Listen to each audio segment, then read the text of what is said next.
Kuya! Kuya, nasan ka? Kuya Manuel!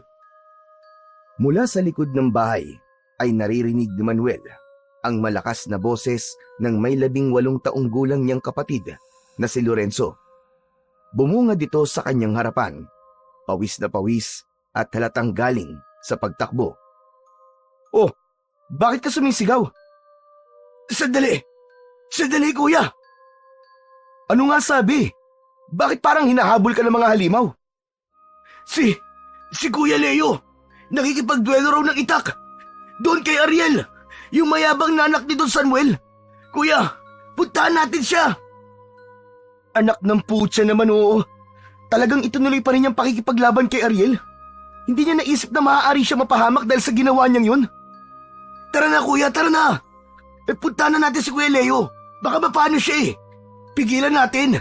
Hindi siya pwede makipaglaban kay Ariel. Magaling yun eh. Tara na, kuya. Bilisan mo. Nanginginig ang mga kamay ni Lorenzo na humawak sa braso ni Manuel. Halata ang takot at pag-aalala sa boses ng nakababata niyang kapatid.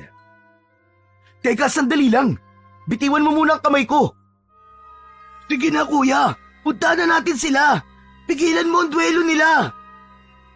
Kung kanina pa nagsisimula ang duelo, hindi na natin mapipigilan ang laban na yun. May batas na sinusunod ang duelo. At alam mo yan, Lorenzo. Tara na, kuya. Ang mahalaga, naroon tayo. Ay, anak ng putya talaga o nakakainis. Para lang sa isang babae, magpapakamatay siya. Alam niyang mahusay si Ariel pagdating sa pakikipagduelo gamit ang itak. Ay, nakakabwisit talaga. Hindi marunong mag-isip. Sa isang liblib na baryo ng Malalad ay merong matandang kaugalian tungkol sa pakikipaglaban gamit ang itak.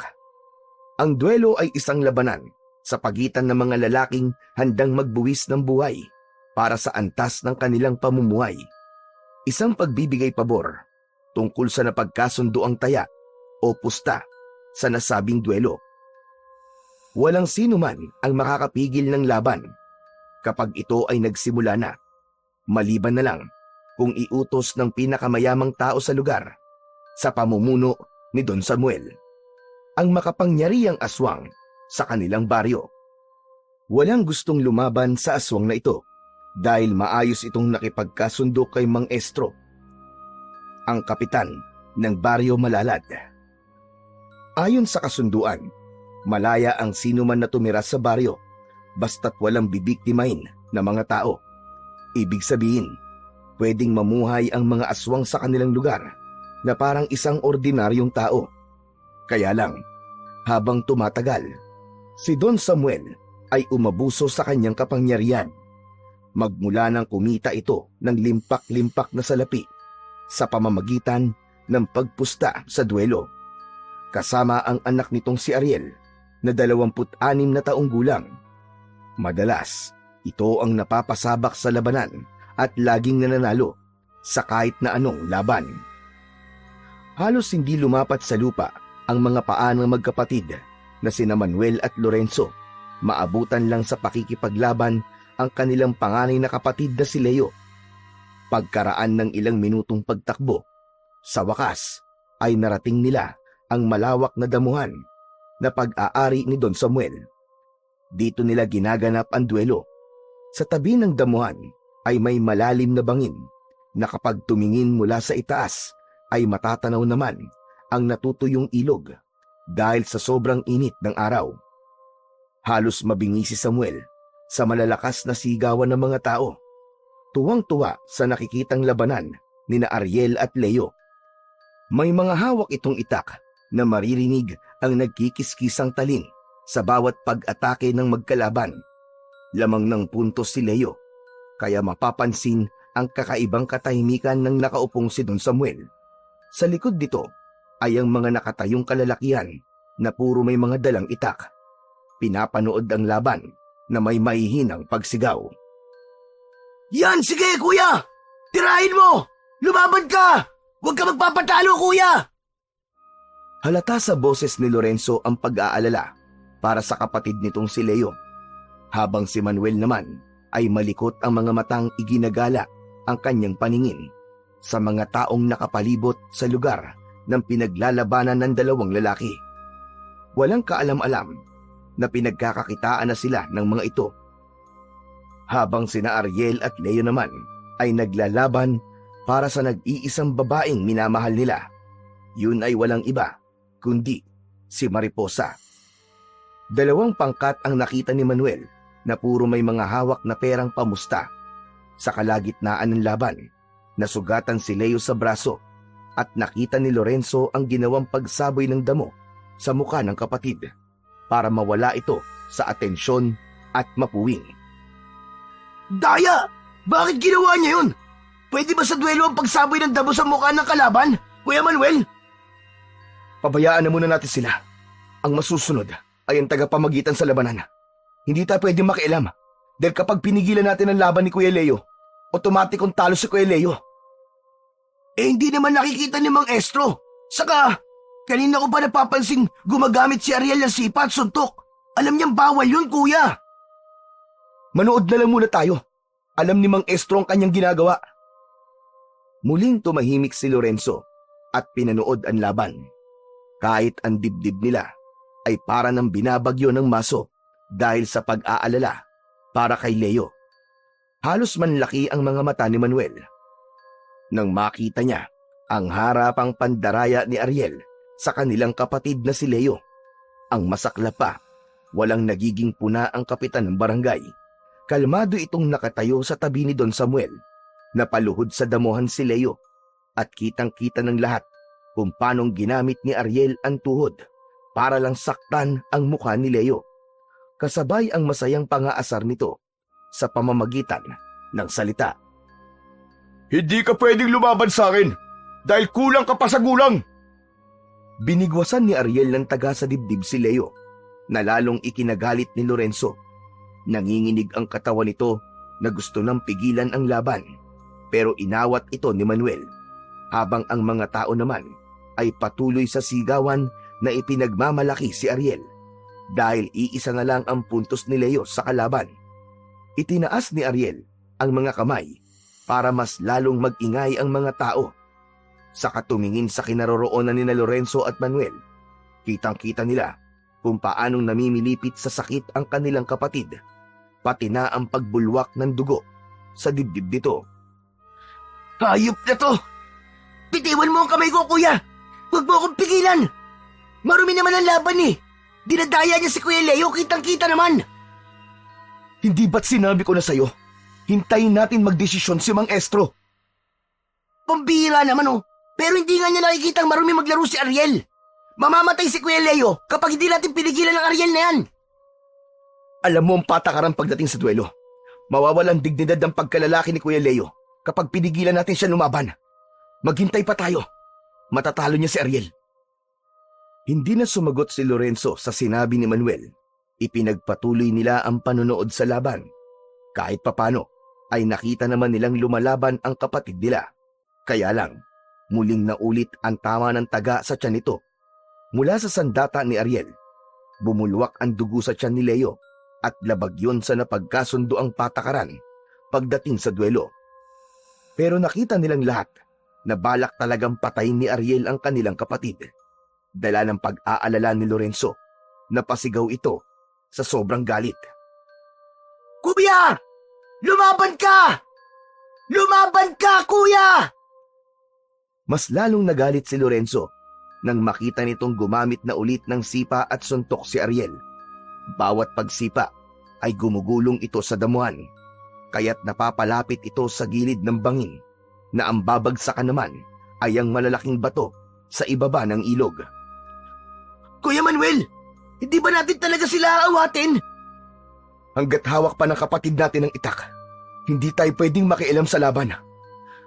Ano? Pababayaan na lang ba natin si Ariel na patayin si Kuya Leo?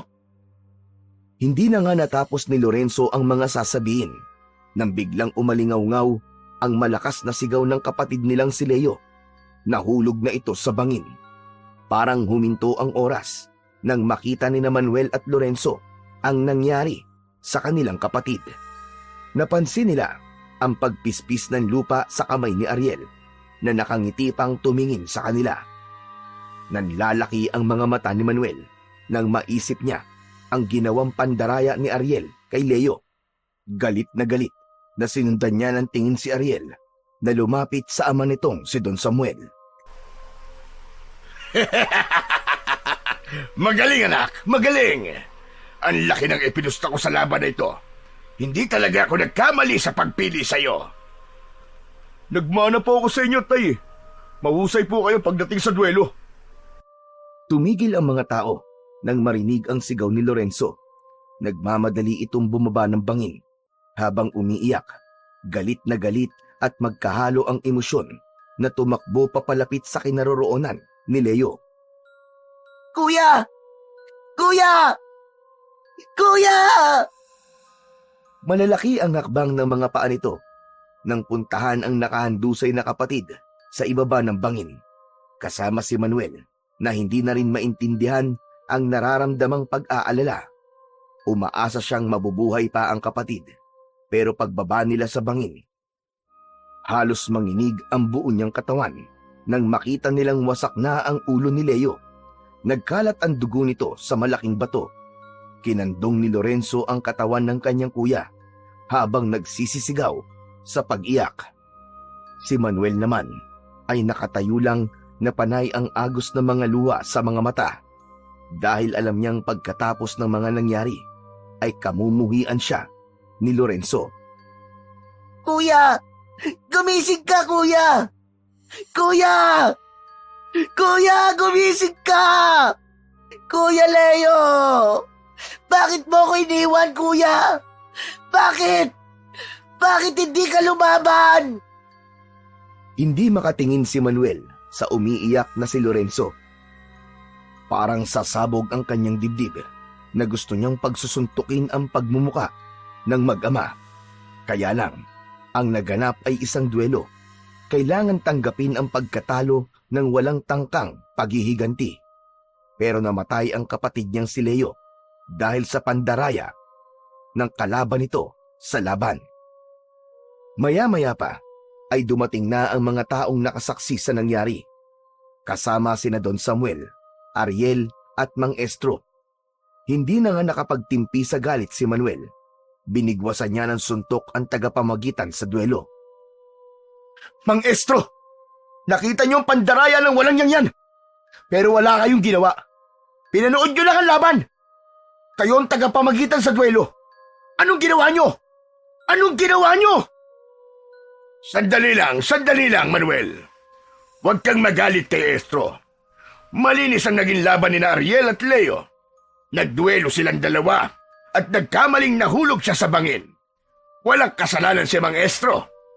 Nakita na matatanda ang pangyayari. Aksidente lang ang pagkamatay ng kapatid niyo. Oo nga naman, Manuel. Talagang mahusay lang ako pagdating sa pakikipaglaban. Hindi ko dinaya si Leo. Lalaki sa lalaki ang amin naging pustahan. Isa pa, siya ang naggamon ng laban. Nang marinig ni Manuel ang sinabi ni Ariel, ay hindi niya na napigilan ang kanyang sarili. Binigwasan niya ito ng suntok sa muka, kaya't bumagsak ito sa malaking bato na may bahid pa ng dugo ni Leo. Hayop ka! Nakita ko ang ginawa mong pandaraya sa kapatid ko. Kaya wag mong sasabing malinis kang maglaro. Kayo marumi maglaro. Hindi kayo marunong tumanggap ng pagkatalo nyo. Kagaya na napagkasunduan, sasagutin ko ang pagpapalibing sa kapatid nyo bilang respeto sa pagkamatay niya. Hindi na nakatiis si Lorenzo na hindi lumapit kay Don Samuel. Pagsisisihan yung mag-ama ang pagkamatay ng aking kapatid. Magbabayad kayo! Magbabayad kayo! Namumula ang mga mata ni Lorenzo na dinuro ng daliri nito ang muka ni Don Samuel at Ariel. Mabilis itong tumalikod para umalis sa kanilang harapan. Kasunod ang mga lalaking nagtulong-tulong sa pagbuhat sa katawan ni Leo. Nahabol na lang ng tingin ni Manuel ang papalayong kapatid habang naiwan siya sa harapan ni Don Samuel at Ariel. Kung gusto mong gumanti, Manuel, sa anak ko, magduelo kayo. Kapag natalo mo si Ariel, bayad na ang buhay ni Leo. Kapag natalo ka naman sa laban, Papag-aralin ko ang kapatid mo. Ibibigay ko ang lahat ng kakailangan ninyong magkapatid. Hindi ako pauutos sa inyo, mga demonyo kayo, para tanggapin ang hamon nyo na isang malaking katarantaduhan. Pero ito lang ang sasabihin ko sa iyo, Don Samuel. Sa oras na magkaharap kami ng anak mong si Ariel, sisiguraduhin ko mapapatay ko siya. May araw din kayo. Tandaan nyo yan. Tay, huwag nyo nang piliting lumaban sa akin ng duwag na yan. Tara na po. Gusto ko magsaya dahil sa tagumpay na nakamit ko ngayon. Wala na akong karibal kay Mariposa. Akin na siya dahil wala na si Leo. Kaya nga binabati kita, anak. Magaling ang ginawa mo. Sige, magpakasaya lang kayo ngayon.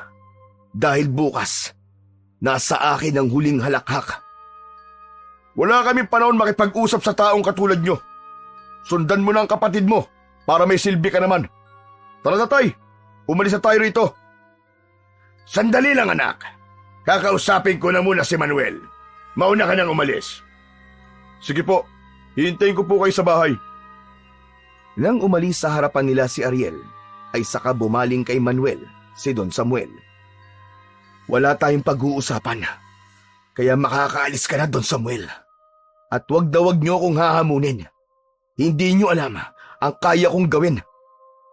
Hindi mo rin alam kung anong kaya kong gawin, Manuel. Hindi isang hamon ang sinasabi ko, kundi pabor sa inyo magkapatid. Gusto kong lumaban ka para sa akin. Sa gaganaping duelo sa baryong ito, ibabagsak mo ang laban at mapupunta sa inyo ang kalahati ng perang mapapanulunan ko. Para ano? Para matulad sa kapatid ko, ganun ba? Pinagkakakitaan niyo maruming laro ng anak niyo. Talaga palang asal-aswang ka na. Utak halimaw ka pa. Ang dapat sa inyo, mawala sa mundong ito. Ikaw ang bahala. Tandaan mo, wala pa ako nagustuhan na hindi ko nakukuha. Alam kong darating ang araw, makikita kitang lumalaban para sa kapatid mo at kakainin mo ang lahat ng mga sinabi mo. Hihintayin ko ang paghaharap natin. Nakakalokong pagtawa ang isinagot ni Don Samuel kay Manuel. Tumalikod na ito, kasunod ang mga tauhan ng pinuno ng mga aswang na si Agdalo. Kagaya ng pagkasunduan sa duelo, si Don Samuel ang gumastos sa pagpapalibing ni Leo. Ito ang patakarang umiiral sa baryo ng Malalad. Kapalit ng hindi pagpapakita ng mukha ni Leo sa mga tao kapag nakalagay na ito sa ataol para sa pagpapanatili ng karangalan ng namatay sa laban. Habang si Lorenzo ay tahimik lang sa isang tabi, makikita sa mata nito ang galit, kaya wala itong kinakausap sa lahat ng mga taong bumibisita sa lamay. Si Manuel naman ay hindi inaalis ang tingin sa nakaupong kapatid. Gusto niya itong lapitan, pero nararamdaman niyang umiiwas sa kanya si Lorenzo. Nakatungo si Lorenzo habang nakaupo paharap sa lamesa. Malalim ang iniisip at panay ang kuyom ng kamao. Hindi na makatiis si Manuel na hindi kausapin ang kanyang kapatid na si Lorenzo. Kaya naman, nilapitan niya ito kahit alam niyang mauuwi lang sa pagtatalo ang pag-uusap nila. Lorenzo, pwede ba tayong mag-usap? Wala tayong dapat pag-usapan, kuya. Alam kong masamang-masama ang loob mo dahil sa nangyari. Pero, pwede ba, kuya? Tama na. Nakalagay na sa kabaong ang kapatid natin. Wala nang dahilan para magsisi pa tayo. Huli na ang lahat. Wala na siya. At kahit sa uling pagkakataon, para makita ang mukha ni Kuya Leo, ay sumunod pa rin tayo sa kaugaliang sinasabi nyo. Kaya wag na, kuya. Wag na tayo mag-usap kahit kailan. Tatuno ng pananalita mo. Parang ako ang sinisisi mo sa pagkamatay ni Kuya Leo, ha? Bakit, hindi ba? Pareho tayo nanood sa duelo. Alam mong si Kuya Leo naghamon ng laban. Kaya wag mong ibunton sa akin ang galit mo. Pinatay ni Ariel ang kapatid natin. Sinadya siyang ihulog sa bangin. Sino gusto mo sisihin ko, ha, kuya? Ako? Ako ba? Hindi ko sinabing sisihin mo ang sarili mo. Pareho tayong nawalan ng kapatid. Nag-aalala lang ako sa'yo na baka tuluyan ka magpadala sa galit mo. At anong gusto mo maramdaman ko, Kuya Manuel? Sa napapansin ko sa'yo, parang sinasabi mong tanggapin na lang natin ang pagkamatay ni Kuya Leo. Lorenzo, hindi yan ang ibig kong sabihin. At ano? Anong ibig mo sabihin? Baka sa mukha ni Lorenzo ang matinding galit nang bigla itong sumigaw, kaya't bumaling ang atensyon ng mga tao sa kanilang magkapatid. Walang tigil na pinagsususuntok ni Lorenzo ang kaharap na lamesa hanggang sa dumugo na ang mga kamay nito. Pumatak ang luha kasama ng pulang likidong dumikit sa tabla. Ipaliwanag mo, Kuya! Bakit umabot sa ganito? Tama na. Tama na, Lorenzo. Huwag mong saktan yung sarili mo. Huwag mo akong pakikialaman! Wala kang ginawa para sa kanya. Ilang beses kitang sinabihan na itigil na ang laban. Pero nung ginawa mo, pinanood mo lang ang pagkamatay niya. Wala kang kwentang kapatid. Duwag ka! Isa kang duwag! Tama na! Tama na sabi! Kung magpapadaig ka sa galit mo, ganyan, walang direksyon. Pati ang sarili mo sinasaktan mo. Eh ano to? Ganun na lang ba ang mangyayari kay Kuya? Alam ng lahat ng tao rito na pinatay siya. At alam mo yon, Kuya Manuel. Dinaya sa laban ng kapatid natin. Pababayaan na lang ba natin siya sa hukay na walang mananagot? Pinag-aral niya ako. Marami siya mga pangarap na gustong makita sa akin. Paano na ngayon? Kahit makapagtapos ako ng pag-aaral, kahit gaano pa kaganda ang gawin ko, makikita pa ba niya? Kuya, kapatid natin si Kuya Leo. Tulungan mo siya. Bigyan mo siya ng katarungan sa pagkamatay niya. Para ano, Lorenzo? Para lalong yumaman ng mga halimaw na yon. Hindi mo ba nakikita? Hindi sila mga tao. Wala silang pakialam sa buhay natin. Maibabalik ba ng duelo ang buhay ni Kuya Leo? Wala akong pakialam. Kahit hindi na maibalik ang buhay niya. Ang mahalaga, mabigyan ng hustisya pagkamatay niya. Tinuturuan mo akong maging duwag, Kuya. At ang masakit, ikaw ang panganay sa ating dalawa. Ngunit wala kang ginagawa para sa kanya. Tuluyan ang nagdilim ang paningin ni Manuel dahil sa mga sinabi ni Lorenzo, kaya't nasuntok niya ito sa muka. Sige! Gusto mong gumante? Sige! Gusto mong gumante? Ano bang akala mo sa akin, Manhed? Akala mo ba wala lang sa akin yun? Nagagalit ako. Parang gusto sumabog ng dibdib ko dito sa utak ko. Sa isip ko, nakikita ko nangyari sa kapatid natin. Bibigyan ko ng katarungan ng pagkamatay ni Kuya Leo. Pero hindi sa paraan na gusto mo. Total, dalawa na lang tayo. Bumalik na lang tayo sa Maynila. Umalis na tayo sa baryong to. Mag-aral ka ulit. Hindi dahilan ng pagkamatay ni Kuya Leo para tumigil din ang buhay mo. Hindi, Kuya. Alam mo kung anong gusto kong mangyari. Bakit ayaw mo labanan si Ariel? Takot ka ba sa kanya? Bakit hindi mo gamitin sa kanya ang itak ni tatay? Duwag ka, Kuya! Duwag ka! Padakot na hinawakan ni Manuel ang kwelyo ni Lorenzo. Inilapit niya ang mukha nito sa mukha niya. Halos manginig ang kanyang kamay dahil sa tinitimpi niyang galit. Wala akong kinatatakutan, Lorenzo. Dapat igalang ang duelo ng aswang at tao para maiwasan ang hindi pagkakaunawaan sa pagitan ng dalawang nilalang. Alam mong hindi tao ang kalaban natin dito, kundi mga halimaw, mga kampo ni Satanas. Kaya kung hindi ka papibigil sa galit mo, wala rin patutunguhan ng buhay mo. Ang kapatid natin na naghamon ng duelo, kaya dapat nating igalang ang pasya ng nakatatanda. Ano ka mo, Kuya? Igalang? Putya naman oh, pumatay sila ng tao eh. Pinatay nila ang kapatid natin. Yung sinasabi mong wala kang kinatatakutan, eh nung tawag sa mga kinikilos mo. Sunod-sunuran ka na parang aso. Hindi dapat manaig ang galit? Eh ano yung ginawa ni Ariel kay Kuya? Naging magalang ba siya? Hindi patas ang laban. Halatang may pinapanigan. Lahat ng mga tao rito, alam nila kung ano ang totoo. Natatakot na sila sa mga aswang na Agdalo. Kaya pikit mata nilang tinatanggap ang pasya. Kahit hindi ko maintindihan kung bakit wala kang ginagawa para sa kanya. Kahit na kailan, hindi ako nagpabaya. Huwag mo akong itulak para maging masama. Nandun ka rin, kuya. Nandun ka rin. Kaya alam mo dapat kung bakit ako nagkakaganito. Nasiwan mo ang damit ko. Hindi ako dapat mong sinasaktan kundi si Ariel. Kuya, patutunayan ko sa'yo na hindi ako duwag na kagaya mo. Malalakas na kamay ni Lorenzo ang humawak sa kamao ni Manuel para tanggalin ang pagkakakapit niya sa damit nito.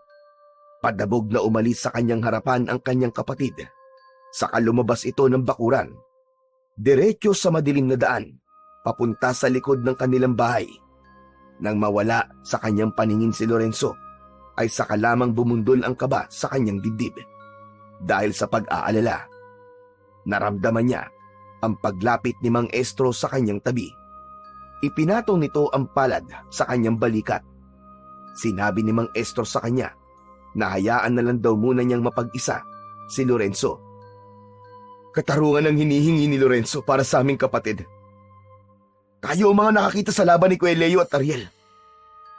Mang Estro, wala bang mali na dapat itama? Humarap si Mang Estro kay Manuel. Ipinaliwanag nito na aksidente ang pagkakahulog ni Leo sa bangin. Nakapagpasya na rin ang mga tagahatol sa laban. Ang lahat ay sumang-ayon na walang pananagutan si Ariel sa mga nangyari. Kaya't kahit anong gawin nila, wala nang mababago pa sa pasya ng pamunuan ng duelo sa Itak. Kaya dapat lang naigalang kung ano ang napagkasunduan. Kung ganun, wala na kami magagawa ni Lorenzo kundi tanggapin ang mga nangyari. Bagamat mura pa ang kanyang isip, nararamdaman ko ang kumukulong dugo sa kanyang dibdib. Hindi ko kayang kontrolin ng kapatid ko. Ngayon ko lang siya nakita nagalit ng ganun. Natatakot ako para sa kaligtasan niya, pati sa maaari niyang gawin. Tinapik ni Mang Estro ang balikat ni Manuel. Saka muling nagsalita. Sinabi nito na masyadong mapanganib kung kakalabanin ang aswang na Agdalo. Marami ang madadamay at mamamatay. Magiging komplikado lang daw ang lahat. Ano to? Sinasabi niyo bang dapat tayong sumunod sa lahat ng gusto nila? Sa tono po ng pananalita niyo, Mang Estro, tuluyan na ba tayo magpapaalipin sa mga aswang na yon? Hindi na sumagot ang matanda sa mga sinabi ni Manuel. Sa halip ay umalis itong tahimik sa tabi niya at muling bumalik sa upuan. Kaya muli siyang napasulyap sa nakasaradong ataol ng kapatid niyang si Leo, habang si Lorenzo naman ay hindi na nga bumalik muli. Hanggang sa mailibing si Leo ay hindi na nagpakita si Lorenzo sa kanya. Alam ni Manuel na nagpapalipas lang ito ng sama ng loob para sa kanya. Pero kahit nagkatampuan silang dalawa ni Lorenzo, hindi nito matitiis na hindi makita si Leo sa huling hantungan nito. Hindi niya maiwasan ang hindi mag-alala para sa kapatid, lalo pat 2 araw na itong hindi nagpapakita sa kanya. Pagsapit ng gabi, matyagang naghintay sa bahay si Manuel. Umaasa siyang babalik na uli si Lorenzo. Kaya lang, ibang tao ang dumating. Pangkat ni Don Samuel, kasama ang mga alalay nito na may mga dalang itak. Napatayo siya sa kanyang kinauupuang bangko na gawa sa kahoy. Anong kailangan niyo, Don Samuel? Bakit kayo na parito? At kasama niyo pa ang mga tauhan niyo.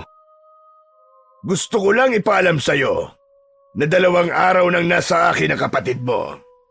Wala kayatang balak hanapin ang kapatid mo. Kaya ako na ang lumapit sa'yo. Anong ginawa niyo sa kanya? Ginugulo lang naman kami. Kaya hindi na ako nakatiis. Si Lorenzo, nasaan ang kapatid ko? Nasaan siya? Anong ginawa niyo sa kapatid ko? Huminahon ka lang, Manuel. Huminahon ka lang. Binabantayan siya ng anak kong si Ariel. Alam mo ba't sumugod siya sa mansyon? Pinagbababato niya ang bahay ko at tinahamon ng duelo si Ariel. Kaya lang, hindi pa siya pwede sa ganong labanan dahil masyado pa siyang bata. Nasaan ang kapatid ko? Pakawalan niyo siya! Teka, huwag ka naman sumigaw. Wala pa akong ginagawa sa kanya. Sa ngayon, hindi ko alam sa mga susunod na araw. Baka hindi na ako maging mabait sa kanya. Pakawalan niyo si Lorenzo. Kapag may nangyaring masama sa kapatid ko, tandaan mo to, Don Samuel. Papatayin kita. Masyado kang matapang. Pero hindi naman yata pwede ang gusto mo mangyari. Ganito, pakakawalang kulang ang kapatid mo kapag tinubos mo siya ng isang duelo laban sa anak ko. Anong ibig mo sabihin? Simple lang. Palalayain ko siya, pero ikaw ang kapalit. Kung natatandaan mo pa ang mga sinabi ko, alam mo na kung ano ang gusto kong mangyari. Hindi. Hindi ako susunod sa gusto niyong mangyari. Pakawalan niyo ang kapatid ko, tapos. Kaya lang, may pusta na ako eh. Hindi na pwedeng umatras. Ganun ako kadesperado sa'yo. Alam ko rin na papayag ka sa sinasabi ko. Kaya huwag ka nang magmatigas. Wala ka na magagawa, kundi ang sumunod sa lahat ng mga sinasabi ko. Bingi ka ba? O nagbibigay-bingihan ka lang? Sinabi ko lang hindi ako papayag sa gusto mo mangyari. Tao ako, hindi hayop, at lalong hindi isang laruan na pwede niyong utos-utusan at paikutin sa palad niyo. Napansin ni Manuel na sumenyas ng daliri si Don Samuel. Pagkatapos ay umalis ang 4 na tauhan nito. Pagbalik ay hila-hila na si Mang Estro. Nakagapos ang mga kamay, kasama ang 3 pang mga lalaki. Pinaluhod sa lupa ang mga ito at iniharap sa kanya. Habang umiiyak at nakikiusap, nalubaban si Manuel sa duelo dahil gusto pa ng mga tao ito na mabuhay. Siguro naman ay alam mo na kung ano ang ibig kong sabihin ngayon, Manuel. Hindi lang ang buhay ng kapatid mo ang nakataya dito, maging ang buhay ng mga kababaryo mo. Hayop ka talaga, Don Samuel. Ano to, sapilitan? Bakit ako ang gusto mo lumaban para sa anak mo? Dahil gusto ko. Maikli lang ang pasensya ko, Manuel. Madali lang din uminit ang ulo ko. Malaki ang itinaya ko sa pustahan, kaya malaki rin ang puhunan ko sa laban na ito. Ikaw ang pinili nila lumaban sa anak ko. Kaya, tulad na sinabi ko sa'yo, ilaglag mo ang laban para manalo ako. Dahil kung hindi, matutulad siya sa mga gagawin ko sa mga taong ito. Alam kong tinatakot niyo lang ako para sumunod sa lahat ng gusto niyo. Ganun ba? Humarap si Don Samuel sa mga nakaluhod na lalaki. Ganun na lang ang panlalaki ng mga mata ni Manuel. Nang mula sa kanyang harapan, ay nakita niya ang pagbabago sa muka ni Don Samuel. Nasira ang pang-itaas nitong damit.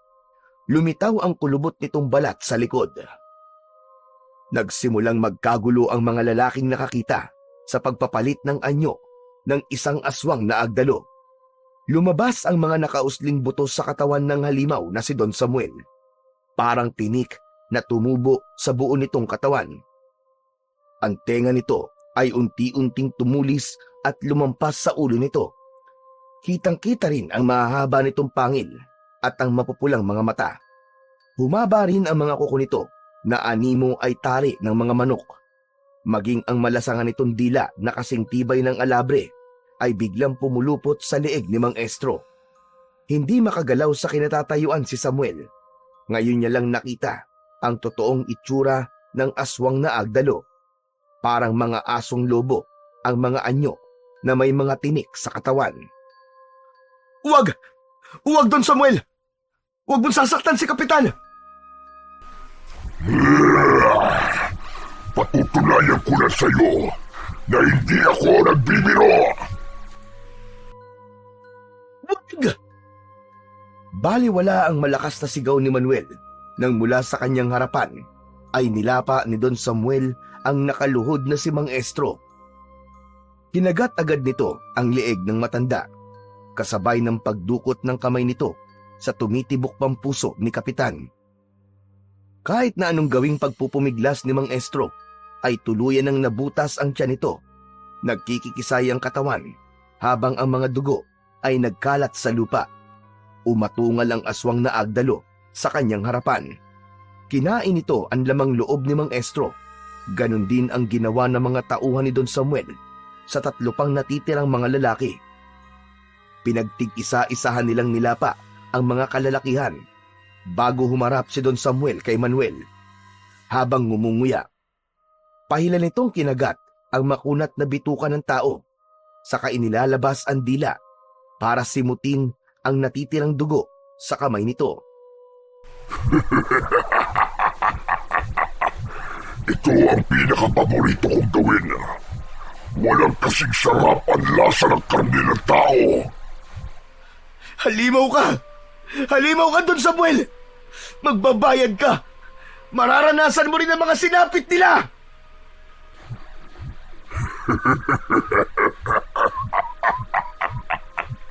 Sayang lang ang tapang mo kung hindi mo tatanggapin ang inaalok ko sa'yo. Kasalanan mo ang pagkamatay nila.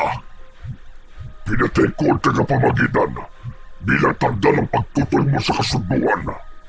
Siguro naman ay papayag ka na dahil alam mong hindi ako marunong magbiro. Dala ng matinding galit, sinugod ni Manuel ang pinuno ng aswang na agdalo. Sinubukan niyang patamaan ito ng suntok sa muka. Kaya lang, nadulas siya sa nagkalat na dugo sa lupa. Bumagsak siya sa lupa, kaya't nagkaroon ng pagkakataon ang mga tauhan ni Don Samuel na pagtulungan siyang bugbugin. Huwag niyong patamaan ang muka sa katawan niyo ng banatan.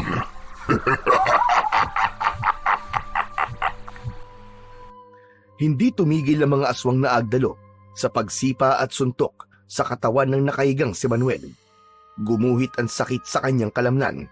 Muntik pa siyang mapasuka dahil sa amoy ng sariwang dugo sa lupa. Katabi ang katawan ng mga biktima. Halos iisang dangkal lang ang layo ng mukha ni Mang Estro sa mukha ni Manuel. Kaya nakikita niyang nakadilat ang mga mata ng matanda. Nakabuka ang bibig at sa tenga nito ay may lumalabas na dugo. Unti-unting bumalik sa dating anyong tao si Don Samuel. Yumuko ito kay Manuel na nakadapa sa lupa. Malinis pa rin ang mukha mo, Manuel. Walang pasa. Pero mawawalan ka ng mukha sa taga-Malalad kapag inurungan ka ng tapang at hindi ka lumaban kay Ariel. Kapag nangyari yon, para mo na rin pinatay ang kapatid mo. Hindi mo na siya makikita kahit kailan. Alalahanin mo, Manuel, si Lorenzo ang nagsimula ng laban. Kaya kahit bali-bali ang tadyang mo, dapat sumipot ka sa duelo. Tumayo ng tuwid si Don Samuel, saka isinenyas sa mga tauhan nito na dalhin si Manuel sa lugar na paglalabanan nila ni Ariel. Paano pa siya makakalaban? Ramdam na ramdam niya ang pananakit ng kanyang katawan. Pagkaraan ng ilang minutong pagkaladkad sa kanya, na kung saan ay kumukuskus ang kanyang paa sa lupa, narating nila ang malawak na damuhan na pag-aari ni Don Samuel. Pero nagulat siya nang hindi rito gaganapin ang duelo, kundi pahila pa siyang dinala papunta sa ilalim ng mansyon ni Don Samuel. Doon niya nakitang malaki ang loob ng silid sa ilalim. Para lang sa duelo, nagmuka itong boxing ring. Kapansin-pansin ang dinaanan nilang mga rehas na bakal. Bawat kulungan ay may nakakulong na tao. Sugatan, nanghihina, halatang dumaan sa matinding laban. Parang mga manok na sasabungin. Humihingi ng tulong na sila ay painumin ng tubig. Imbis bigyan, ay tinumbok pa ng kahoy ang katawan nito sa kapagtatawanan ng mga agdalo na nakabantay sa pinto ng kulungan. Saan niyo ako dadalhin? Nasaan si Lorenzo? Huwag kang mainip. Makikita mo rin ang kapatid mo. Ilang saglit pa ay narating nila Manuel at Don Samuel ang lugar na paglalabanan nila ni Ariel. Nakita niyang marami ng tao sa bulwagan ng silid. May ring sa gitna na paglalabanan nila. Nagkalat ang dugo sa saig. Ang ilan namang mga putol na braso ng tao ay nakalagay lang sa itim na timba. Nakita niyang nakatayo si Lorenzo sa kanto ng ring. Duguan, nanghihina, at maraming sugat ang katawan. May mga pasa ng tabako sa balat nito na parang dumaan sa matinding pagpapahirap. Sarado rin ang kaliwa nitong mata, kaya lalong nagwala si Manuel sa nakitang itsura ng kanyang kapatid. Mga hayop kayo! Halimaw kayo! Bakit niyo pinahirapan ang kapatid ko? Nararapat lang yan sa taong matapang, pero wala namang laman ang utak. Ngayon naman, nakasalalay ang buhay niya sa labanan na ito. Katulad ng sinabi ko, kailangan mong ibagsak ang laban. Dahil kung hindi, alam mo na kung ano ang gagawin ko. Pakawalan niyo ang kapatid ko, mga hayop kayo! Bakit niyo ba kami ginaganito? Lorenzo! Lorenzo, sumagot ka! Umangat ang mukha ng nakayukong si Lorenzo. Nakangiwi ang mukhang umiiyak na napatingin ito sa kanya. Nakatulong ang mga sulo sa palibot ng ring, kaya nakita agad nito si Manuel. Kuya! Kuya, patawarin mo ko! Umalis ka na, kuya! Nakikiusap ako! Hindi, Lorenzo. Hindi kita iiwan dito. Huwag ka matakot. Makakaalis tayo dito ng ligtas. Ano ba? Bitiwan niyo ang mga braso ko! Pagsisisihan niyo to, mga demonyo kayo! Sige, ipasok niyo na yan sa ring. Kuya Manuel! Mga halimaw kayo! Pakawalan niyo ang kapatid ko! Anong gagawin niyo sa kanya? Biglang nagsalita si Ariel na nakatayo sa gitna ng ring. Hinaplos-saplos ang hawak nitong itak habang nakangiti. Ano pa ba? E di papatayin ko rin sa harap mo. Umalingaw-ngaw ang pagtawa ni Ariel sa buong silid, kasabay ng pagsigawan ng mga tao na may pusta kay Ariel. Gusto nilang simulan na kagad ang laban. Nagsimulang umupo sa upuan si Don Samuel habang nagsisindi ng tabako. Itinuro pa ng dalawang daliri nito ang sariling mga mata. Naramdaman ni Manuel ang pagtulak sa kanyang likuran ng mga tauhan ni Don Samuel, papunta sa gitna ng ring. Ikinandado ang pinto ng malalambat na bakod, gawa yon sa alambre, na kapag madidikit ang balat ay may kasamang kuryente. Nang nasa gitna na siya, inihagi sa kanya ang gagamitin niyang sandata, isang itak na may bahid ng mga dugo. Pinagmasdan niyang mabuti ang sandata na halatang kulang sa talas, pero dinampot niya ang armas. Mas lalong lumakas ang pag-iingay ng mga tao na walang kaalam-alam sa totoong mga nangyayari. Ano? Magtititigan na lang ba tayo rito? Kahit hindi mo ilaglag ang laban, alam kong matatalo kita. Isiguraduhin ko ang pagbagsak mo sa kinatatayuan mo, Ariel. Nagsimula ang lahat ng ito dahil sa pandaraya mo at sa kasakiman ng walang yamong ama. Tama na, Satsat. Simulan na natin ang laban. Unang sumugod si Ariel para umatake ng taga kay Manuel, pero mabilis niyang nasalag ang itak nito gamit ang kanyang itak. Nagpaikot silang dalawa sa loob ng ring. Nang makahanap ng tiyempo, si Manuel naman ang sumugod. Nakailag si Ariel, pero ang pandaraya nito ay talagang hindi na mawawala sa kanya. Pinalo siya nito ng puluhan ng itak sa kanyang ulo, kaya't bumagsak siya sa sahig. Dayaan palang laban dito at hindi duelo ng itak. Baliwala ang tapang mo kung wala kang gulang. Matutulad ka rin sa kapatid mong inutil. Isa kang duwag! Kuya! Lumaban ka! Patayin mo yung hayop na yan! Muling bumangon sa pagkakalugmok sa sahig si Manuel. Dalawang hakbang ang ginawa ni Manuel para linlangin sa pag-atake si Ariel.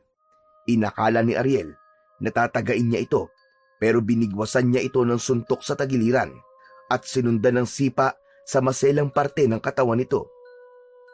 Gumuhit ang ngiti ni Manuel na may tunog pang nga asar. Bumagsak sa sahig si Ariel habang namimilipit sa sakit. Ano ha? Masarap ba? Patikim pa lang yan, hayop ka! Mas lalong lumakas ang sigawan ng mga tao nang makapuntos si Manuel.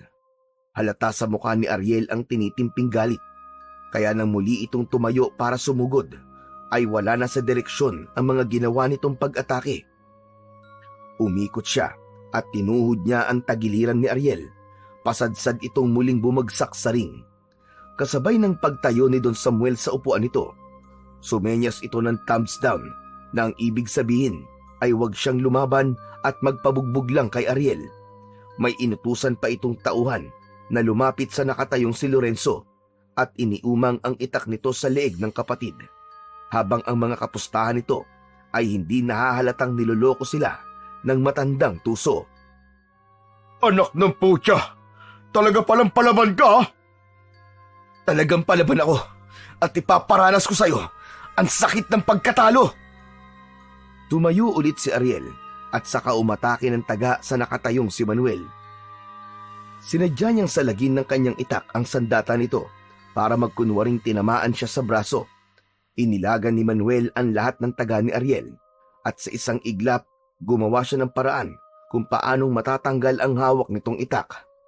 Halatang napipikon si Ariel kay Manuel dahil sa husay niyang makipaglaban, kaya ito na mismo ang nagtapo ng itak at dali-dali siya nitong sinunggaban para suntukin.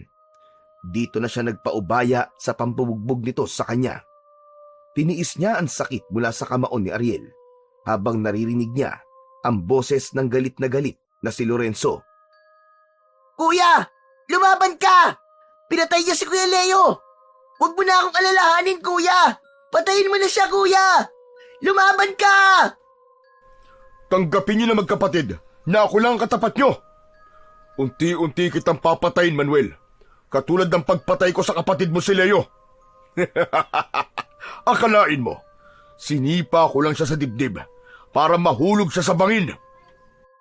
Habang nakahiga si Manuel at nasa tiyan niya ang nakaupong si Ariel, biglang nandilim ang kanyang paningin dahil sa mga ipinagtapat nito tungkol sa kapatid. Sinalag niya ang mga suntok ni Ariel. Pinagpalit niya ang pwesto nila. Siya ngayon ang nasa ibabaw ni Ariel.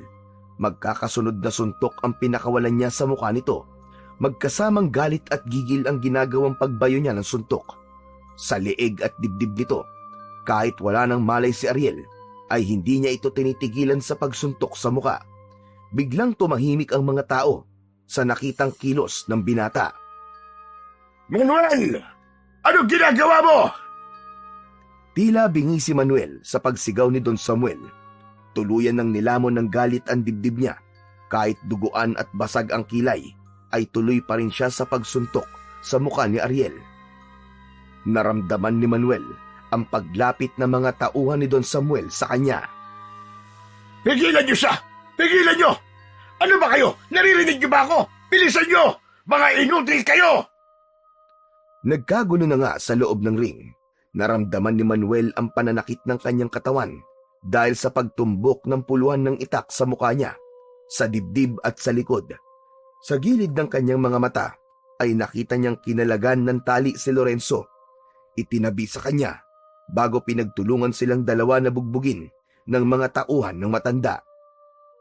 Kuya! Kuya, ano nangyayari? Naipanalo mo naman ang laban, di ba? Hindi makapagsalita si Manuel nang paulit-ulit na silang bayuhin ng kahoy sa gitna ng ring. Hindi pa rin natapos ang kalbaryo nilang magkapatid dahil ang kapustahan ni Don Samuel ay pinatay nito sa harapan nila. Hindi marunong tumanggap ng pagkatalo ang mga aswang. Nagtataka na lamang siya kung bakit sa kabila ng kanyang pagsuway sa utos nito ay hinayaan pa rin sila nitong mabuhay. Mula sa kanilang kinaihiga ang magkapatid ay tumalsik sa kanilang katawan ang sariwang dugo ng mga negosyanteng dumayo sa kanilang lugar. Nagkikikisay ang katawan ng pinakaamo ng grupo na yon nang lapain ito ng halimaw na si Don Samuel. Kasama ang mga tauhan nitong nakikipag-agawan sa laman loob ng mga biktima. Maririnig ang mga boses na nasasaktan, pagkulo ng dugo sa lalamunan ng mga nasasaktang tao habang kinakain ang mga katawan.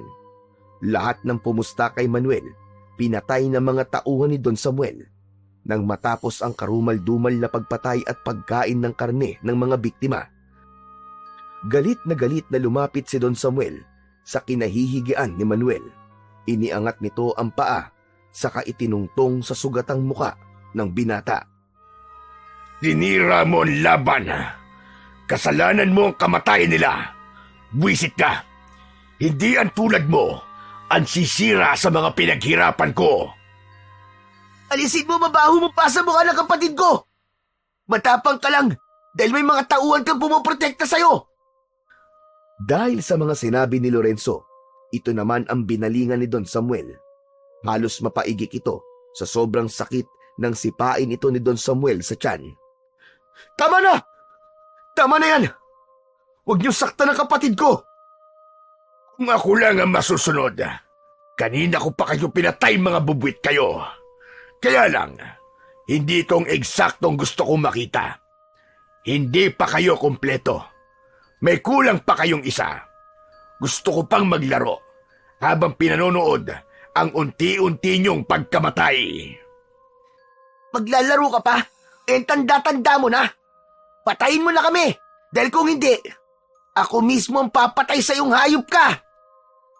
Tuluyan nang nawala ang pagtitimpi ni Don Samuel sa katapangang ipinapakita ni Lorenzo.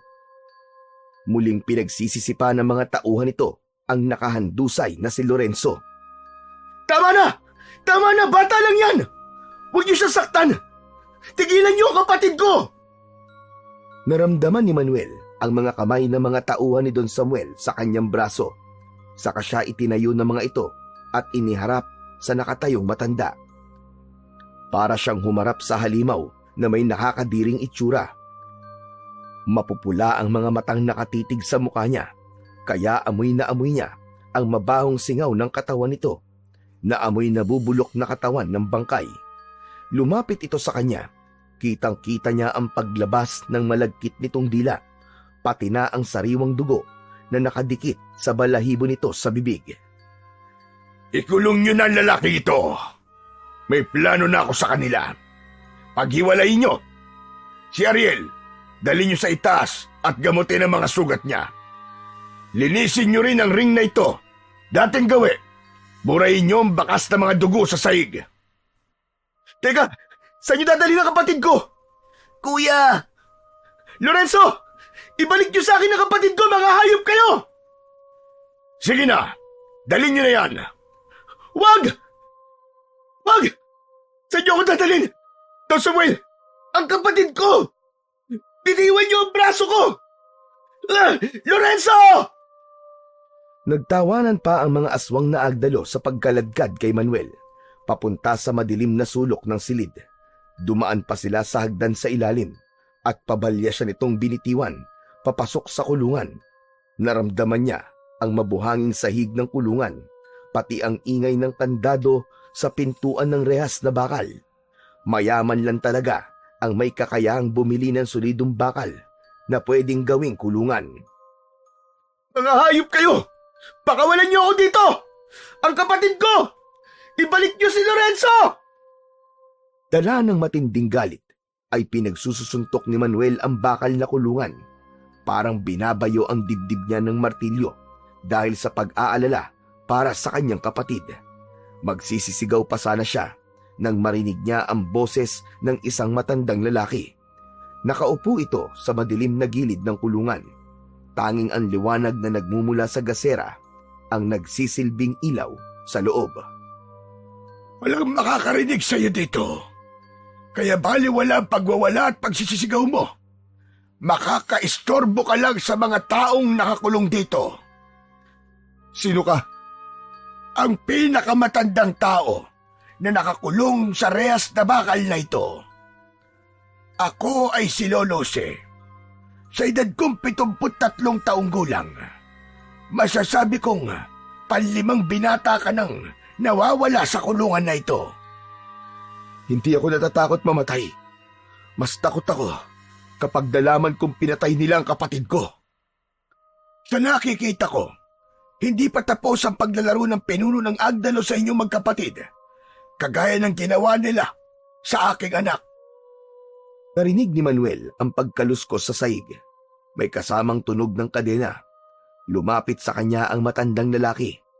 Payat, walang damit pang itaas, kaya nalantad ang manipis nitong dibdib. May suot itong kwintas sa leeg Pero ang mas umagaw sa atensyon niya ay ang kadenang nakagapos sa paa ni Lolo Jose. Tatang, bakit may kadena ang paa niyo? Saka bakit kayo nakakulong dito? Dahil ako lang ang nakakaalam kung paano silang malalabanan. Isa pa, sinugod ko si Samuel sa kanyang mansyon nang patayin nito ang aking anak sa isang duelo. 20 taon na akong nakakulong. Ilang beses ko nang tinangkang tumakas, pero nabibigo lang ako. Bakit hanggang ngayon po, hindi pa rin nila kayo pinapatay? Dahil interesado siya sa suot kong mutya ng tutubi. Hindi niya ito makukuha hanggat walang ritual ng pagsasalin sa sino mang pagpapasahan ko nito. Wala po akong alam sa mga mutya, Tatang. Ang gusto ko po ay makatakas dito para iligtas po ang kapatid ko. Tumawa si Lolo Jose sa mga sinabi ni Manuel, saka lumapit sa bilog na bato at may dinukot ito sa ilalim. Inilabas ng matanda ang kulay pulang maliit na bag, saka isang uri ng talim na may kakaibang hugis. Sa gitna ng sandata ay may gomang nakatali. Ano po mga bagay na yan, Tatang? Isang uri ng sandatang magagamit mo sa pagtakas. Ano? Aba, ngayon lang po ako nakakita ng ganyang klaseng talim. Talagang pambihira ang sandatang ito dahil wala ito sa Pilipinas. Naiwan lang ito ng lalaking una kong nakasamang nakulong dito. Isang dayuhan na dinaya ni Samuel sa pustahan. Ang tawag dito ay boomerang. Ano po? Ang boomerang ay isang uri ng lumilipad na kagamitan na karaniwang gawa sa kahoy, plastik o kaya naman ay bakal. Ito ay kilala sa kanyang kakaibang katangian na bumabalik sa gumagamit kapag ito ay inihagis ng tama sa ere. Meron itong iba't ibang anyo at disenyo, ngunit ang pinakasigat ay ang hugis B o L na talim nito. At sa lahat ng sandata, ang boomerang ang masasabi kong ang pinakamatalim. Kaya nitong pumugot ng ulo ng aswang sa pamamagitan ng pag-ikot nito. Tatang, bakit niyo po sinasabi sa akin ng tungkol sa boomerang? Dahil sa tingin ko, ikaw na ang karapat-dapat na gumamit ng sandata na ito. Mula sa kulungang ito, sa maliit na bintana ng pader, nakita ko kung paano kang lumaban kanina. Alam kong ang pakay ni Samuel ay ang paglaglag mo sa laban, pero mas nanaig sa'yo katarungan para sa iyong kapatid. Nakita ko nakakaiba ang husay mo sa pakikipaglaban. Naalala ko sa iyong galaw ang namatay kong anak. Alam ko rin na kaya interesado sa iyo si Samuel ay dahil sa galing mong lumaban. Pero Tatang, hindi ko po matatanggap yan. Kung gusto mong mailigtas ang iyong kapatid, tanggapin mo ang sandatang ito. At sa tulong ng mutya ng tutubi, magagawa mo ng lumaban sa mga aswang na agdalo. Pero bago yan, tutulungan mo ring tumakas ang ibang mga lalaking nakakulong dito bago sila patayin at gawing pagkain ng mga agdalo. Pero Tatang, hindi ko po alam ang gagawin ko. Natatakot akong baka matulad si Lorenzo sa kapatid naming namatay. Nailibing siya nang hindi man lang namin nakita ang kanyang muka. Dahil ang batas ng duelo ng itak ay ilagay sa ataw ng lalaking namatay sa labanan nang nakasara ang kabaong. Teka, paano niyo pong nalaman po tungkol dyan? Dahil nangyari na rin yan sa aking anak. Abot hanggang langit ang galit ko nang malaman kong wala na ang katawan ng aking anak sa kabaong niya. Nakita ko kung paanong kinain ni Samuel ang patay na katawan ng anak ko. Kaya nga ako nakulong para panatiling lim ang gawain ng mga aswang na agdalo. Teka, sinasabi niyo ba, Tatang, na kinain rin nila ang katawan ni Kuya Leo ko? Na maaaring nangyari sa kapatid namin ang nangyari sa anak niyo, ganun ba? Posible.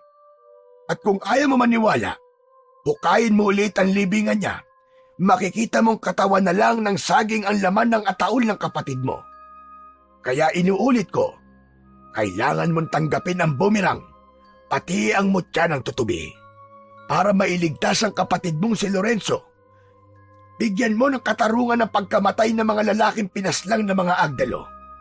Panahon na para wakasan ang kanilang kasamaan.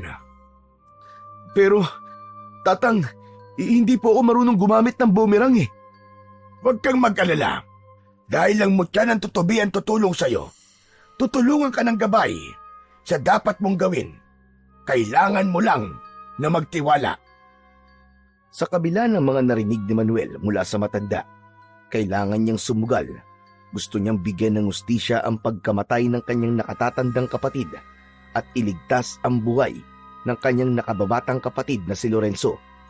Lalo na ngayong alam na niya ang buong katotohanan sa kung paano silang pinaiikot ni Don Samuel sa sarili nitong palad, habang naniniwala ang mga tao na patas ang pagtrato sa kanila ng matandang tuso na naghahari-harian sa baryo nila. Tinanggap ni Manuel ang iniaabot ni Lolo Jose na sandata. Pagkatapos ay hinubad ng matanda ang suot nitong kwintas. Kulay dilaw ang bilog na bato na nakatali sa kulay itim na lubid. Isang mutyang may taglay na kapangyarihan. Nang maramdaman ni Manuel ang mutya ng tutubi sa kanyang leeg, natumba siya sa mabuhanging sahig ng kulungan. Lolo, ano to? Ano to nangyayari sa akin? Naramdaman ni Manuel ang paggapang ng malakas na puwersa sa kanyang buong katawan. Gumuhit ang masakit na paghibot-hibot ng kanyang kalamnan dahil sa mga sugat niya sa balat.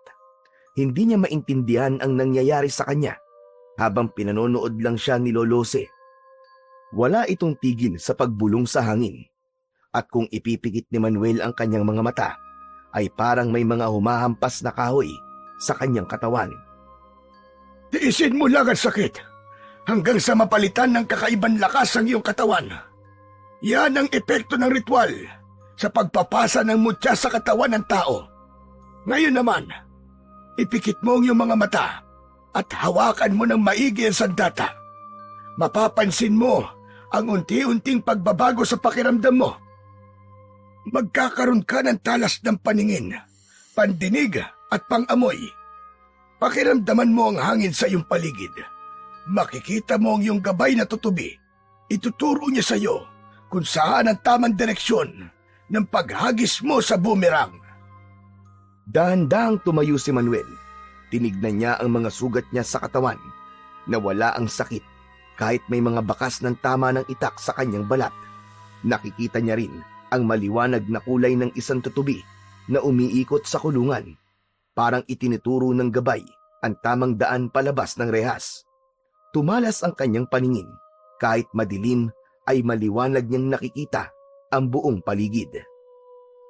Ikaw lang ang makakakita sa liwanag ng boomerang at sa iyong gabay. Sige na, kumilos ka na. Tapos na ang pagsasalin. Magagawa mo ng lumaban. Tatang, aalis po ako rito, pero kasama kayo. Tumabi po kayo, Tatang. Susubukan kong putulin ng boomerang ang kadenang nakagapos sa inyong mga paa. Umiwas si Lolo Jose sa nakaporma ng si Manuel. Isinangkal nito ang kadena sa batong pinagkunan ng matanda sa mutya. Buong lakas na pinutol ni Manuel ang kadena gamit ang kanyang armas. Hindi siya makapaniwalang naputol niya kagad ang kadena sa sobrang talas ng boomerang. Pati ang kandado ng kulungang ito, magagawa mo na sirain ang talim ng iyong sandata. Sige na, iligtas mo na rin ang ibang mga bihag. Malakidlat ang naging pagkilos ni Manuel. Nang walang kahirap-hirap niyang natanggal ang kandado ng kulungan. Maingat ang kanilang mga akbang na lumabas sa kulungan. Sa kanila pinuntahan ang 4 na kulungan at pinakawalan ang mga bihag dito. Nauna sa paglalakad si Manuel. Mula sa kanyang kinatatayuan ay nakita niya ang 2 aswang na nakabantay sa pintuan. Sinundan niya ang kanyang gabay na tutubi at sa pagbitaw niya ng boomerang ay mabilis ang naging pag-ikot nito sa ere. Kitang-kita ng binata kung paanong gumuhit ang talim sa leeg ng mga nakatayong aswang. Pagbalik sa kanyang kamay ng sandata ay magkasabay na gumulong sa sahig ang ulo ng mga agdalo. Sinulyapan niya sina Lolo Jose na nagtatago sa pader, kasama ang 4 na mga biyag na lalaki. Tara mga kasama, sumunod tayo kay Manuel. Sandali lang po. May mga bantay pa po sa labas. Saglit na tumigil sa paghakbang ang mga kasama nilang biyag. Sa kadahan-dahang lumabas si Manuel sa pintuan ng silid. Nakita niya ang ring na pinaglabanan nilang dalawa ni Ariel. Hinanap ng kanyang mga mata si Lorenzo, pero wala ang kapatid niya. May mga agdalo na nagulat sa paglitaw ni Manuel. Bago pa makasigaw ang mga aswang, ay tuluyan niya ng pinakawalan sa ere ang bumirang. Bawat bitaw ni Manuel sa kanyang sandata ay bumabalik ito sa kanyang mga kamay. Pinuntirya niya ang dibdib ng nag-iisang halimaw na nakatayo. Mula sa kanyang kinaroroonan ay nakita niyang bumaon ang talim sa katawan nito. Sumuka ng dugo ang nilalang, saka bumagsak sa saig. Dilat ang mga mata na nakaawang ang bibig. Malalaki ang mga hakbang na pinangunahan niya ang pagtakas. Nagawa nilang makalabas sa ilalim ng mansyon, papunta sa pintuan ng kuwebang nakaugnay sa kakahuyan. Lolose, kayo na po ang bahala sa kanila. Bakit? Saan ka pupunta? Kailangan ko pong balikan ang kapatid kong si Lorenzo. Ililigtas ko po siya. Hindi pa ngayon ang tamang oras, Manuel. Kailangan mong sumama sa amin sa pagtakas. Mahuhuli ka lang nila. Masyadong delikado ang gagawin mo. Pero paano po ang kapatid ko? Alalahanin mong hawak nila si Lorenzo. Gagamitin nila ang kapatid mo para mapasuko ka. Makukuha nila sa iyo mutya, pati na ang iyong sandatang bumerang. Bukas ng umaga tayo lulusob. Mahihirapan tayong kumilos dahil sa kasama nating mga biyag. Sugatan sila at mabagal maglakad. Hindi magtatagal, malalaman ni Samuel na nakatakas na tayo. Naisip ni Manuel na may punto rin ang sinasabi ni Lolose. Itutuloy na sana nila ang paglalakad nang sa paglingon ni Manuel sa kanilang huling dinaanan ay nakita niya ang pangkat na mga halimaw. Tumatakbong humahabol sa kanila. Umaangil na papalapit sa kanilang kinaroroonan. Tumakbo na tayo! Naririyan na sila! Bilisan nyo! Diyos ko po, Manuel! Natuntun nila tayo! Halos balutin ng takot si Manuel nang isa-isang tumalon ang mga agdalo at pinalibutan sila sa kanilang kinatatayuan. Nakangising tumutulo ang mga laway na handang sumugod para atakihin sila. Kung lalaban si Manuel, ay hindi rin niya maililigtas lahat dahil sa mga aswang na nakabantay sa kanila. Alertong napaatras at napatakbo ang isang lalaki na kasama ng mga bihag. Takot na takot, hindi malaman kung iiyak ba o sisigaw, pero dahil sa ginawa nito, ay mas lalong nagalit ang aswang. Mabilis na nilundag ng agdalo ang lalaki, saka sinakmal ang ulo ng malaking bunganga ng aswang. Parang gutom na aso na tinatlong kagat lang ang ulo ng biktima. Pagkatapos ay bumuelta ang aswang paharap kay Manuel. Huwag kayong maghiwa-hiwalay! Kundi mauubos nila tayo! Sinunod ni Manuel ang nakikitang liwanag mula sa kanyang gabay. Sa pagbitiw niya ng bumirang sa ere, mabilis na umikot sa ere ang kanyang sandata. Nakita niyang tumama ang talim sa leeg ng isang aswang na lumapa sa lalaki. Nagkagulo ang mga ito na parang biglang natakot sa kanyang sandata. Itinaas ni Manuel ang kanyang kaliwang braso at sinalo ang pagbabalik ng bumirang sa kanyang kamay. Kaya't napaatras ang mga aswang at umangil na parang galit na aso. Malakas na umatungal ang mga ito at nakatingala sa langit. Nagtatawag sila ng mga kasama, Manuel. Delikado ito. Umalis na tayo rito bago pa dumating ang mga kasamahan nila. Tumakas na po kayo! Hindi ko po talaga kayang iwan si Lorenzo. Manuel! Sa likod mo! Mabilis na hinarap ni Manuel ang aswang na papasugod sa kanila. Inampas niya ito sa mukha ng kanyang sandata. Bumulwak ang dugo nito sa sugat, kasabay ng pagbagsak nito sa lupa. Sige na po, Tatang! Ako na pong bahala dito! Hindi na hinintay ni Manuel na sumagot ang matanda. Mabilis niyang inatake ng bumirang ang dalawa pang natitirang kalaban. Mabilis na umikot ang talim sa ere at tumama yon sa leeg ng agdalo na humarang sa kanyang dinadaanan. Bumagsak sa lupa ang pugot nitong ulo nagkikikisay na parang nakukuryente, hanggang sa natira na lamang ang nag-iisang aswang na papasugod naman sa kinaroroonan ng matanda at ng mga bihag. Sumirko siya sa hangin, bumagsak sa lupa ang binata, paharap sa aswang. Hinampas niya ito ng talim ng kanyang sandata, tinamaan ito sa dibdib, kasabay ng suntok at sipa ni Manuel na tumama naman sa tagiliran ng halimaw. Nang bumagsak ito sa lupa, niluhuran niya ang tiyan nito at ginilitan ang leeg gamit ang talim ng bumerang. Hindi ako nagkamali ng pagpili sa iyo. Dumating na nga ang bagong tagapagligtas. Ito na ang katapusan ng mga aswang na agdalo. Magsasalita pa sana si Manuel upang sagutin si Lolose. Nang marinig niya ang mga yabag ng mga paa ng halimaw mula sa kakahuyan, isa yon sa kakayahan ng mutya. Maririnig niya ang mga kaluskos sa paligid. Kahit na malayo, inilinga niya ang kanyang paningin at nakita niyang lumipad ang kanyang gabay sa direksyong paiwas sa mga halimaw. Wala na silang inaksayang oras. Sinundan ni Manuel ang kanyang gabay upang maitago niya ang matanda at ang mga kasama niyang bihag. Dito lang po kayo, Tatang. Haharapin ko po sila. Sige, Manuel. Mag-iingat ka. Nakabaluktot na tumakbo si Manuel papunta sa kinaroroonan ng pangkat ng mga agdalo. Hoy! Mga pangit na aswang! Ako bang hinahanap nyo? Gulat na gulat ang mga aswang sa paglitaw ni Manuel sa harap ng mga ito. Hindi niya na hinintay na makaporma pa ang mga kalaban. Mabilis niyang inatake ang unang aswang na nakita niya. Buong lakas na pinagpapalo niya ito ng bumirang, at bawat pagtalon ni Manuel ay ang pagbitiw niya sa ere ng kanyang sandata. Isa-isa niyang binutas ang tiyan ng mga agdalo gamit ang talim ng bumirang. Nagkalat ang mga laman loob ng aswang sa damuhan. Brutal niyang pinatay ang mga ito bago niya ito tuluyang iniwan at tinahak ang daan papunta sa mansyon ni Don Samuel. Lorenzo, huwag kang bibitiw, konting tiis na lang. Maililigtas na kita. Malapit na si Kuya. Hintayin mo ko. Halos hindi na lumapat ang mga paa ni Manuel sa lupa. Marating lang ang mansyon ng matanda. Parang mababaliw siya sa sobrang pag-aalala para sa kapatid niyang si Lorenzo. Pagdating niya sa tapat ng mansyon, ay bumungad sa kanyang harapan ang mga tauhan ni Don Samuel. Nakatayo ito sa unahan ng mga agdalo, nakangisi na parang naghihintay sa pagdating niya. Alam kong babalik ka para iligtas ang kapatid mo. Nasaan ang kapatid ko, Don Samuel? Pakawalan mo si Lorenzo!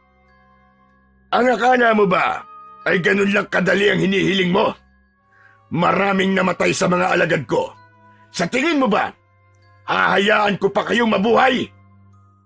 Kailan ka pa nagkaroon ng malasakit sa mga tauhan mo? Ang mga halimaw na kagaya mo, hindi dapat nabubuhay sa mundo. Ang dapat sa'yo ay mamatay at sunugin sa impyerno! Ang lakas naman ng loob mong pagbantaan ako ng ganyan. Baka nakakalimutan mong hawak ko ang kapatid mong si Lorenzo. Kaya mag-iingat ka sa mga sinasabi mo. Ikaw ang mag-ingat, hayop ka. Dahil bilang na mga araw mo sa baryong ito, bumalik ako rito para alukin ka ng isang kasunduan. Anong klaseng kasunduan, Manuel? Iginala ni Manuel ang kanyang paningin sa paligid ng bakuran. Sinubukan niyang hanapin si Lorenzo. Bago nabigo siyang makita ang kapatid, bumundol ang kaba sa kanyang dibdib. Ipinagdasal niya na sana ay ligtas ang kanyang kapatid. Buhay ni Lorenzo! Kapalit ng pakikipagduelo ko kay Ariel. Hindi ako tanga na basta nalang papayag sa kasunduan mo. Hawak ko ang kapatid mo, kaya ako ang dapat na masunod dito. Hawak mo nga kapatid ko, pero hawak mo naman ang alas mo. Hindi ba't ito ang kailangan mo? Itinaas ni Manuel ang hawak na bumirang. Saka ang mutya ng tutubi sa leeg niya. Napaunat sa pagkakatayo si Don Samuel. Kaya alam ni Manuel na unti-unti niyang nakukumbinsi ang pinuno ng mga agdalo. Ganon. Nakuha mo na pala ang mutya sa matandang yon. Kaya nga mag-isip ka, Don Samuel. Duelo, kapalit ng buhay ng kapatid ko. Sa pagkakataong ito, kailangan kong manalo sa laban para sa buhay ng aking kapatid. Sinasabi mo bang kapag natalo ka, makukuha ko ang mutya? Para yatang may mali. Hindi ba mas tama kung papatayin ko kayong magkapatid, saka ko naman makukuha ang mutya? Anong mali sa mga sinabi ko? Alam kong kahit halimaw ka, marunong kang tumapad sa napagkasunduan. Ngayon lang nangyaring may naghamon sa akin ng ganito. Kaya siguro malakas ang loob mo dahil hawak mo na ang mutya. Bakit? Natatakot ka bang matalo? Hindi, dahil palagi ako nananalo sa laban. Iba lang ang gusto kong mangyari, kapalit ng buhay ng kapatid mo. Gagawin kitang tauhan. Susunod ka sa lahat ng ipapagawa ko sa'yo. Makikipagduelo ka sa anak ko para ibagsak ang laban. Alam mo, Don Samuel, magulo ka din eh. Nagtataka ako sa'yo. Hindi kasi kita maintindihan. Bakit palagi mo nalang sinasabing ibagsak ko ang laban? Hindi ka ba nakakaranas manalo sa totoong laban? Ha! Kung sa bagay, nananalo ka dahil sa maruming labanan. Kaya nga patuloy ka naghahamon ng duelo sa mga katulad naming tao. Dahil may nagawa kang pagkakamali sa buhay mo na pilit mong kinalilimutan. Bumakas sa muka ni Don Samuel ang galit nang marinig nito ang sinabi ni Manuel. Sa tono ng pananalita mo, parang may alam ka sa nakaraan ko. Lahat, Don Samuel. Lahat. Lahat ay alam ko na. Pati na ang lihim mo. Matagal na panahon mo na kaming pinaiikot sa palad mong hayop ka. Ginawa mo kaming tanga. Anong pinagsasasabi mo? Teka, patikim pa lang naman ang sinasabi ko. Bakit namumutla ka na? Kung duelo ang kailangan mo, sige. Lumaban ka sa anak ko. At kapag natalo ka sa laban na to, hindi mo na makikita ang kapatid mo. Kaya nga hinahamon kita, Don Samuel. Duelo kay Ariel, kapalit ng buhay ng kapatid ko. Kapag nanalo ako sa laban na to, palalayain niyo ang kapatid ko. Malakas na humalakhak ng tawa si Don Samuel. Tumingala pa ito sa langit na parang nang aasar. Sumenyas ito sa dalawa nitong mga tauhan para kunin si Lorenzo. Ipinatawag din ito si Ariel. Ilang minuto ang lumipas ay nakita ni Manuel ang kapatid na si Lorenzo. Sa awa ng Diyos, kahit sugatan ang kanyang kapatid, ay nagagawa pa rin itong maglakad. Kahit na may gapos ng kadena ang kamay nito. Pasimple si Manuel na yumuko para kunwaring nag-aayos ng laylayan ng kanyang pantalon. Itinupi niya yon, pero ang totoo, dumakot siya ng lupa. Alam niya na ang maruming laban ni Ariel, kaya't pinaghandaan na niya ang bagay na yon. Isinilid niya sa bulsa ang lupa bago iginala ang paningin para alam niya kung saan ang tamang daan sa kanilang gagawing pagtakas ni Lorenzo. Kuya! Kuya Manuel! Tulungan mo ako! Oo, Lorenzo. Ililigtas kita. Huwag kang mag-alala. Maya-maya pa, si Ariel naman ang dumating. Medyo malakas na ang katawan nito, kasama ang mga tauhan ni Don Samuel. Tay, pinatawag niyo raw ako. Oo, anak. May naghahamon sa'yo rito ng duelo. Kaya lang, madalas mo kong biguin pagdating sa lalaking yan. Sa pagkakataong ngayon, tatay, matatalo ko na siya. Patutunayan kong karapat dapat niyo akong tawaging anak. Sige na, patunayan mo sa akin na hindi nga ako nagkamali sa'yo. Naunang pumunta si Ariel sa gitna ng ring. Wala itong dalang armas, kaya naintindihan ni Manuel na ang magiging labanan ay kamao sa kamao. Binitiwan niya ang kanyang bumirang at nagpunta rin sa gitna ng bakuran. Kuya! Mag-iingat ka! Sumulyap lang si Manuel kay Lorenzo, pero paglingon niya kay Ariel, sinalubong na kagad siya nito ng malakas na suntok sa muka. Bumagsak siya sa lupa at iiling-iling na ipiniling niya ang kanyang ulo. Dahil sa bahagyang pagkahilo, narinig ni Manuel ang malakas na pagsigaw ni Lorenzo. Kuya! May liyabe ang ilalim ng benta sa kanyang kamao! Tumahimik ka! Ipasok niyo maingay na yan! Natutuliling ang tenga ko sa boses niya! Saan niyo dadali ng kapatid ko? Mga hayop kayo! Kuya, patayin mo si Ariel! Ubusin mo silang lahat! Mabilis na tumayo si Manuel para muling harapin si Ariel. Nakangisi itong nakahaya ng suntok sa kanya, habang ang mga paa ay humahakbang ng pasulong. Talaga palang sagad sa butong pandaraya mong hayop ka. Hindi mo alam ang ibig sabihin ng patas na laban. Baliwala ang husay mo kung kulang ka sa diskarte. Diskarte pala ang tawag mo sa pandaraya mo. Naunang sumuntok si Ariel na nailaga naman ni Manuel. Sa pagganti niya ng suntok dito, sinundan naman niya ng sipa na tumama sa tiyan ni Ariel. O ano? Nasaan na sinasabi mong diskarte? Babasagin ko talaga ang pagbumuka mo! Halatang napikon si Ariel dahil sa pinapakita nitong walang habas na pagsuntok kay Manuel.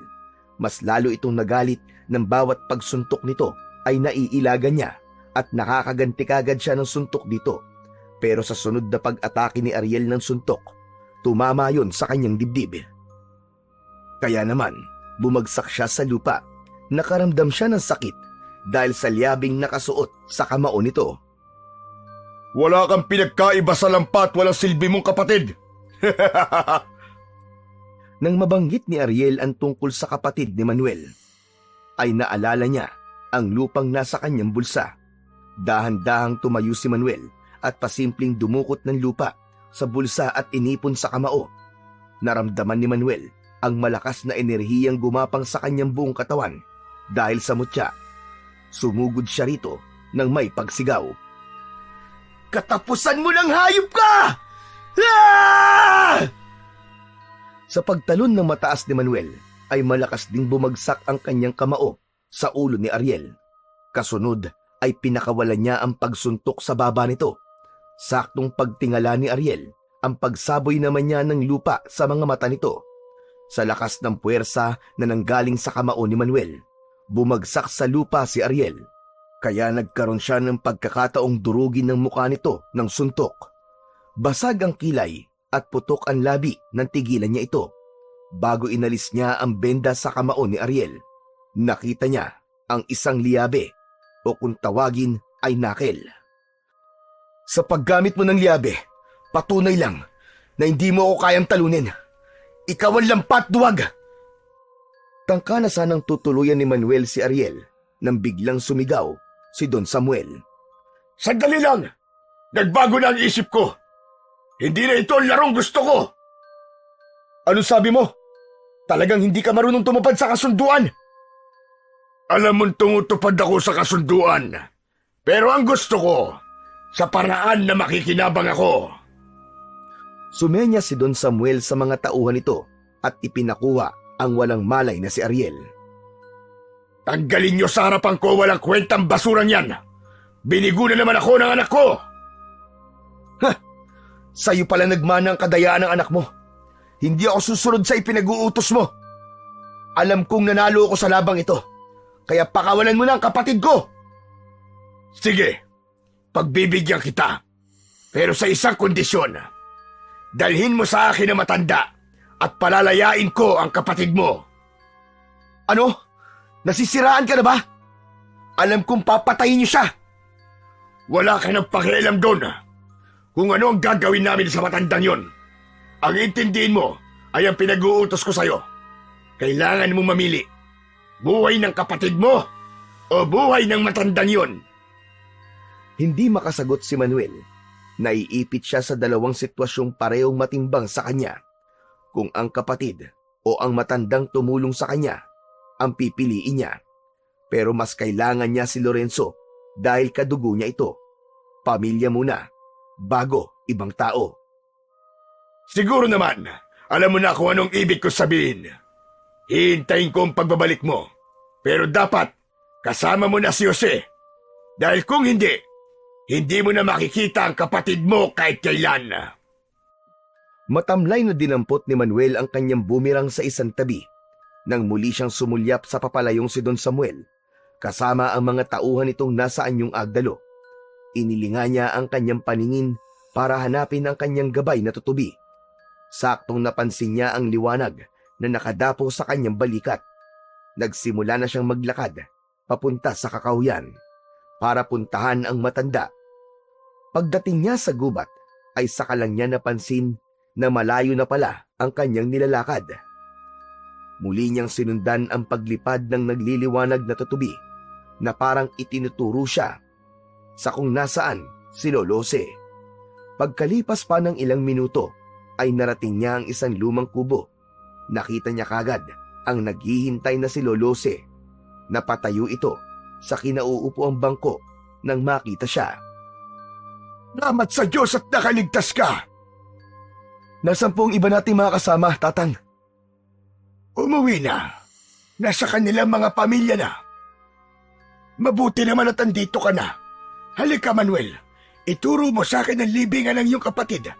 Patutunayan ko sa iyo na totoo ang sinasabi ko tungkol sa ataol at sa bangkay ng kapatid mo. Hindi niyo man lang po ba ako tatanungin kung ano po nangyari sa lakad ko?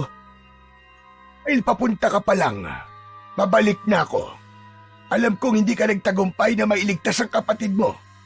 Ako ang hinihinging maging kapalit ni Lorenzo, tama ba? Binalaan na kita na mabibigo kang iligtas ang kapatid mo dahil hawak ng mga aswang si Lorenzo. Hawak ka nila sa leeg, Manuel.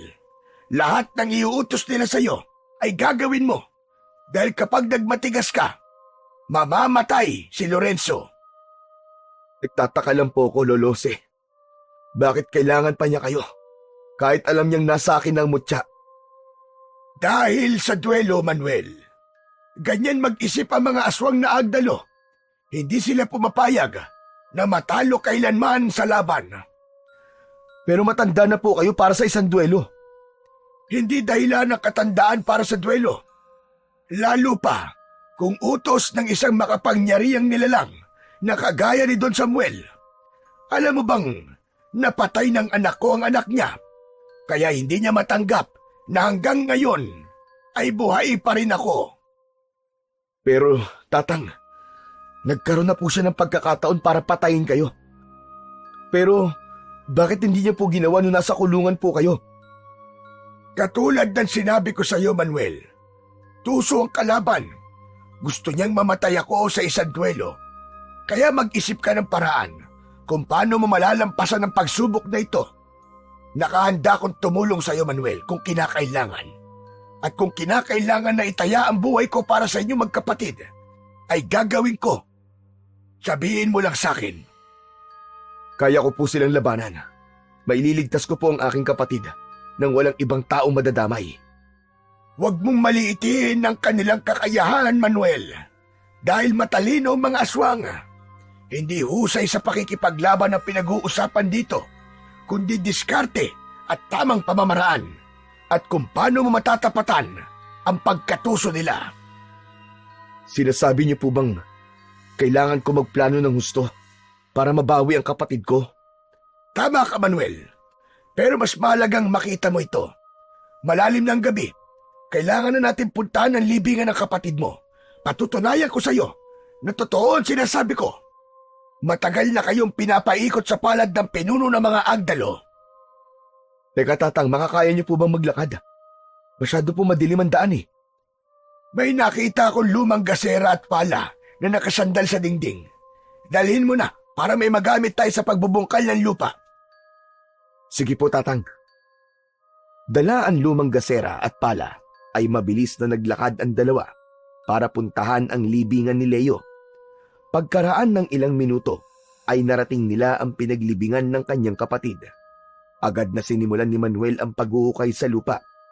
Pagkaraan ng isang oras na pagdudukal ng lupa, ay natumbok ng pala ang ataol ni Leo. Inalis niya kagad ang takip at nagulat siya sa nakita. Walang amoy na nabubulok na katawan ng tao, kundi amoy ng nabubulok na katawan ng saging. Halos manlumo sa kinatatayuan si Manuel sa katotohanang nalantad sa kanyang harapan. Ano? Siguro naman, Manuel, maniniwala ka na sa mga sinasabi ko. Totoong tuso ang halimaw na yon, kaya hindi siya tutupad sa anumang pinagkasunduan nyo.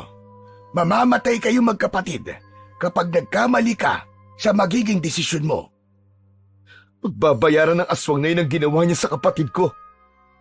Ano naging kasalanan namin sa kanya para ganituhin niya kami? At sa dami ng pwede niyang paglaruan, bakit ako pa?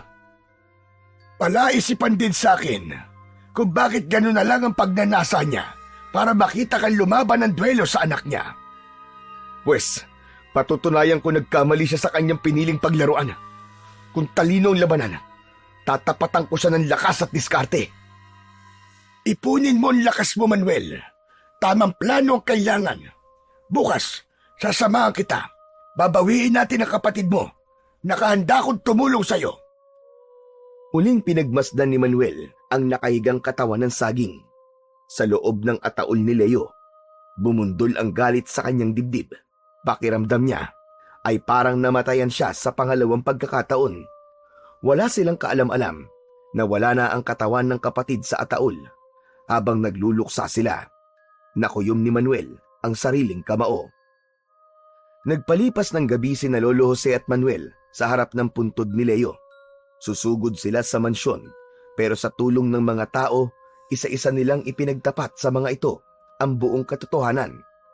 Tungkol sa pagkawala ng katawan ng mga taong namatay sa duelo, nagtulong-tulong sila para hukayin ang mga ataol ng kanilang mga mahal sa buhay. Napuno ng takot at mga luha ang buong lugar nang malaman ng mga tao na katawan lang ng isang saging ang kanilang ipinagluluksa. Sinabi rin ni Manuel ang kanyang mga plano sa mga tao at nagkaisa silang tutulong sa binata. Dinala ni Manuel ang matanda sa mansyon ni Don Samuel. Nakatali ang mga kamay at kunwaring bihag niya. Pagdating nila sa loob ng bakuran, nakaabang na si Don Samuel sa kanilang pagdating. Habang ang taong bayan naman na kumampi kay Manuel ay nagtatago lamang sa mga puno at naghihintay lamang ng tamang pagkakataon para umatake sa mga aswang. Bakas sa mga mukha ng mga ito ang matinding galit na kahit harangan pa ng sibat ay hinding-hindi paaawat sa tangkang paghihiganti sa pinuno ng mga aswang na agdalo. Lalo pa at alam na rin nila ang tungkol sa pagkamatay ng punong barangay na si Mang Estro. Don Samuel! Dala ko na ang matanda! Nasaan ang kapatid ko? Ilabas mo siya! Sandali lang. Masyado ka namang nagmamadali, Manuel. May gusto pa akong ipakita sa'yo. Bago ang pagkikita nyo ni Lorenzo. Inutusan nito ang isang tauhan na tawagin si Ariel. Nagulat siya na parang balak ng matanda na ituloy nila ang laban nila ni Ariel. Pagbalik ng tauhan ni Don Samuel ay ang nakangising mukha ni Ariel ang nakita niyang papalapit. Hawak nito ang kadenang nakagapos sa kamay ni Lorenzo. Tay, narito na po si Lorenzo. Anong gagawin natin sa kanya? Balak ko muna sanang paglabanin kayo ni Manuel, Ariel. Kaya lamang... Kaya lang ano, tay? Kaya lang... hindi na ako masaya sa palpak mong laro. Ano pong ibig niyo sabihin, tay? Nagulat si Manuel nang sumenya si Don Samuel sa mga tauhan nito para paluhudin sa lupa si Ariel. Tay, teka! Tay, bakit? Anong gagawin niyo? Gusto mo ba makita, Manuel, kung ano ang ginagawa ko sa mga walang silbing kagaya ni Ariel? Isipin mo na lang na pasasalamat ko ito sa pagtupad mo sa aking ipinag-uutos. Anong gagawin niyo, Don Samuel? Tay, anong ibig sabihin nito? Bitiwan niyo ang braso ko! Anong ginagawa niyo? Ibibigay ko lang ang pabuyang nararapat para sa mga tauhan ko. Hindi ba, Manuel? Lahat ng mga bagay dito sa mundo ay may kapalit. Hindi na hinintay ni Don Samuel na sumagot si Manuel.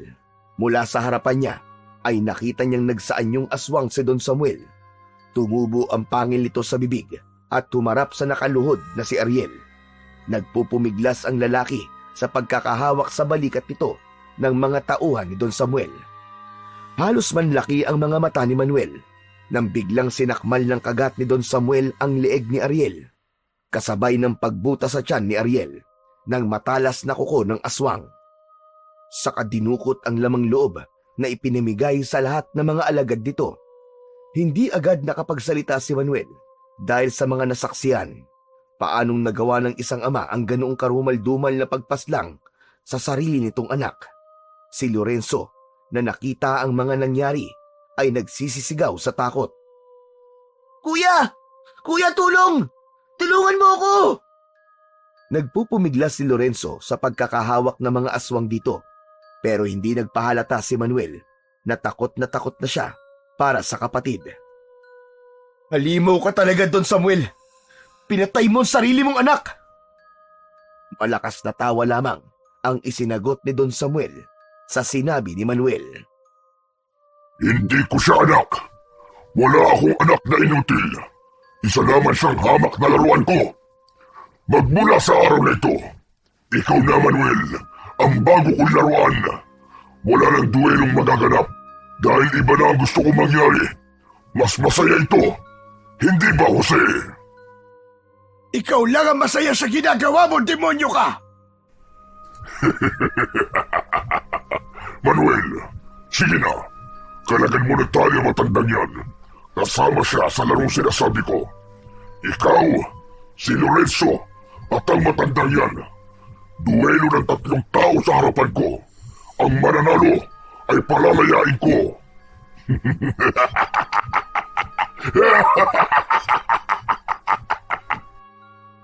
Mas lalong humigpit ang kapit ni Manuel sa bumirang nang makita niyang pinapakawalan ng mga tauhan ni Don Samuel si Lorenzo. Ganon din ang pagtanggal niya sa tali ng matanda.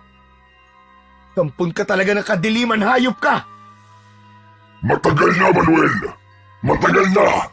Kaya hindi mo dapat kinakalaban ang isang tulad ko. Hayop ka!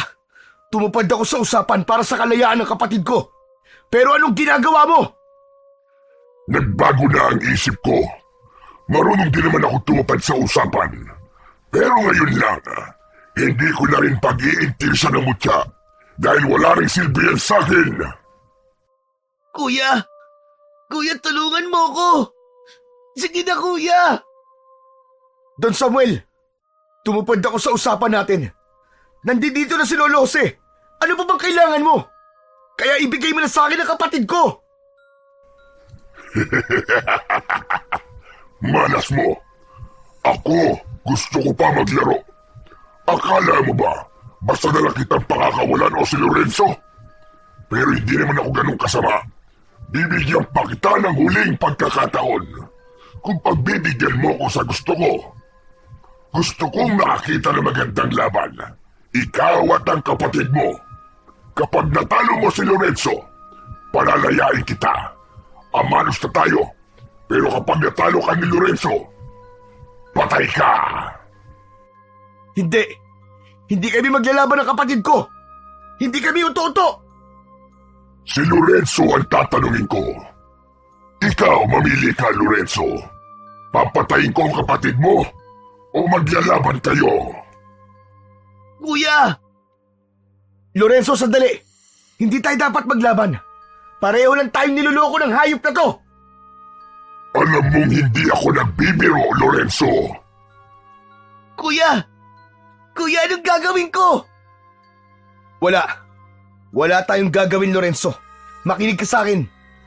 Ginawa ko ng lahat ng inutos niya. Dahil nangako siya sa akin na mababawi kita sa kanya. Hindi siya tumupad sa usapan. Makinig ka, Lorenzo. Ginagamit niya lang kayong magkapatid sa pansarili niyang hangarin. Hindi kayo dapat maglaban. Tumakas na kayo. Iwanan niyo na ako dito. Tayong dalawa, Samuel. Tayong dalawa magharap! Sumenya si Don Samuel sa mga tauhan nito para hawakan sana si Manuel. Pero lumaban ang binata. Nagawa niyang maiwasan ang mga pag-atake ng mga kalaban at napatumba niya ang mga ito gamit ang kanyang bumirang. Bakit mo ba ginagamit ang kapatid ko? Dahil hindi ka ba tahimik sa nangyari sa anak mo? Tumigil ka! Anong pinagsasasabi mo? Alam ko na. Alam ko na, Don Samuel, kung bakit namatay ang anak mo. Dahil ipinasabo mo siya sa anak ni Lolo Jose para maaliw ka. Ano nangyari? Na leche. Namatay ang anak mo. Ipinapatay mo ang sarili mong anak. Ganon din ba gusto mo mangyari sa kapatid ko si Lorenzo? Alam mo na pala kung ganon. Pero hindi pa lahat. Kilala mo ba ang anak ni Jose na nakatalo sa anak ko? Kaya abot langit ang galit ko sa inyong dalawang magkapatid. Dahil anak kayo ni Bador. Anong sabi mo? Paano mo nakilala ang aking ama? Huwag mo't sabihin. Pinatay ko siya. Nilapa ko ang katawan niya dahil pinatay niya ang anak ko. Teka, anong sinasabi mo, Samuel? Humagalpak ng tawa si Don Samuel, kasabay ng malakas nitong pag-alulong. Ganon din ang pagtawa ng mga tauhan nito. Ang hina naman ang ulo niyong maglolo. Apo mo sina Lorenzo at Manuel. Ang naulilang anak ni Bador. Ayan o! Hindi ko sila pinatay. Hinintay ko talagang dumating ang araw na ito bago ko sila patayin. Anong sabi niyo? Kuya, niloko niya tayo. Talagang plano niya na ang lahat para makaganti sa ama natin. Teka, hindi ko alam na nakaligtas sa mga anak ni Bador. Kaya nga magpasalamat ka pa rin sa akin dahil sabay-sabay ko kayong papatayin. Sige mga alagad, atakihin sila. Huwag kayong magtitira sa mga inutil na yan. Napuno ng ingay ang buong bakuran ni Don Samuel dahil sa pagsugod sa kanila ng mga agdalo. Dito na kumilos ang taong bayan. Umatake ang mga ito sa mga aswang. Gamit ang dalang sibat at mga sundang. Buwis buhay ang naging labanan. Mas lalong nagalit ang pinuno ng aswang.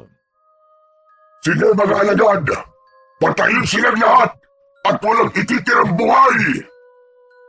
Kasama ka mamamatay, Samuel! Katapusan mo na! Nakita ni Manuel ang pagsugod ni Lolose sa pinuno ng mga agdalo, pero mas malakas ito, kaya't nakagat sa balikat ang matanda. Lolo! Lumiwanag ang suot na mutya ni Manuel, kasabay ng paglitaw ng kanyang gabay. Pinalipad niya sa ere ang bumirang. Sumunod ang kanyang sandata sa lumilipad niyang gabay. Umikot ito sa mga tauhan ni Don Samuel. Nilapitan ni Manuel ang kapatid na si Lorenzo para tulungan itong tumayo. Sa pagbalik ng sandata sa kanyang kamay, ay kumalat ang malakas na liwanag sa talim nito. Nakita yon ni Don Samuel, kaya sumugod ito sa kinatatayuan niya. Pero humarang si Lorenzo at ito ang nakipagpambuno sa aswang. Pero dahil sa mga sugat nito sa katawan, bumagsak siya sa lupa at naibabawan siya ng aswang sa kanyang tiyan. Agad naman itong nakita ni Manuel at malakas itong sumigaw. Heto na ang katapusan mo! Halimaw ka! Sabay pinalipad ni Manuel ang bumirang sa ere. Umikot ito sa leeg ni Don Samuel. Tumatalsik ang dugo nito sa nakahigang si Lorenzo. Halos lahat ng mga taong abala sa pakikipaglaban ay tumigil nang bumagsak sa lupa ang pugot na ulo ni Don Samuel habang nagkikikisay ang katawan. Maging ang mga alagad nitong nakakita sa mga nangyari ay sinubukang tumakas papalayo, pero hindi rin nakaligtas sa mga galit na taong bayan. Gamit ang sibat ay inatake nila ang mga alagad ni Don Samuel. Halos tadtadin nila ng saksak ang bawat katawan ng mga aswang na agdalo. Nilapitan ni Manuel ang nakahigang si Lolose. May tama ito ng kagat sa balikat. Lolose, tara na po. Tapos na po ang laban. Wala na po mga aswang na agdalo. Nagtagumpay po tayo. Lolo, salamat po at buhay kayo. May pamilya na po ulit kami. Pinagtulungang alalayan ni na Lorenzo at Manuel si Lolose para itayo. Saka iniakbay ng matanda ang braso nito sa dalawang apo. Inilinga nila ang paningin sa paligid. Nagkalat ang mga patay na katawan sa lupa, habang ang natira na lang ay ang mga taong nakatayo na may hawak na sibat sa kamay. Tapos na. Wala nang duelong magaganap sa baryong ito. Dahil simula ngayon, kalilimutan natin ang tungkol sa mga agdalo. Salamat! Dahil buhay kayo mga apo, at napuksan na natin ang mga aswang na agdalo na nagbigay ng dilim sa baryong ito. Dahan-dahan ang paglalakad ni na Manuel, Lorenzo at Lolose para makalayo sa mansyon kasama ang mga tao pauwi sa kanilang mga tahanan. Pagmula ng araw na yon ay bumalik na ang katahimikan sa buong baryo. Nawala rin ang pakikipagtunggali sa duelo. Ipinagpatuloy ni Lorenzo ang pag-aaral sa Maynila, samantalang sila Manuel at Lolose ay abala sa pagpapanday ng bumerang, hindi para gawing sandata laban sa aswang, kundi laruang paligsahan para sa pag-asinta ng mga lata sa ere at bilang kompetisyon sa mga taga-baryo na nais maging kalahok. Yun din ang kauna-unahang araw na magkakaroon ng bumirang na panglaro sa baryo Malalad. Ang magkapatid na Lorenzo at Manuel ang nanguna at naging punong abala para sa palarong yon. Si Manuel naman, sa paglipas ng mga araw, ay hindi nagpapakampante. Mas lalo niyang pinaghusay ang paggamit niya sa kanyang sandata at sa iba pang mga armas. Kasama niya ang kanyang kapatid at ilang mga kalalakihan sa kanilang baryo sa puspusang pagsasanay. Dahil naniniwala siya na hanggat nasa kanya ang mutya ng tutubi at mahiwagang bumirang, ay hindi titigil ang kampon ng kasamaan na agawin yon sa kanya. Ngunit alam niya rin na hanggat may paniniwala siya sa kanyang mutya at sa pagtutulungan ng taong bayan, ay magagawa nilang talunin ang kahit na anong puwersa ng kasamaan.